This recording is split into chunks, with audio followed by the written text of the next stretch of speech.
কথা ধারাবাহিকে দেখা যায় যে জুনিকে কথার সাথে গুহবাড়িতে ফিরতে দেখে জোর করে বের করে দিতে গেলে ঠাকুর ঘর থেকে সিঁদুর নিয়ে জুনিকে পরিয়ে দিল আক্কি। কথার মামা মারা যাওয়ায় কথা ও জুনিকে নিজেদের বাড়িতে নিয়ে আসে এভি সহ বাড়ির লোক। এদিকে কথা ও জুনি আবারও এই বাড়িতে ফিরে এসেছে, এটা কিছুতেই মেনে নিতে পারছে না চিত্রা। এদিকে আক্কি মনে মনে জুনিকে ভালোবেসে ফেলেছে, এটা বাড়ির সবাই জেনে গেছে।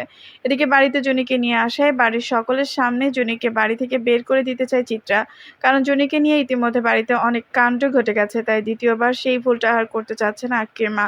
এদিকে এভি সকলের সামনে বলে দেয় জুনিকে এ বাড়ি থেকে কেউ তাড়িয়ে দিতে পারবে না, কারো যদি সমস্যা হয় তাহলে সে যেন এ বাড়ি থেকে চলে যায়। এভির মুখে এমন কথা শুনে অবাক হয়ে যায় চিত্রা। তারপর কোনো উপায় না পেয়ে এভি বাড়ি থেকে চলে গেল।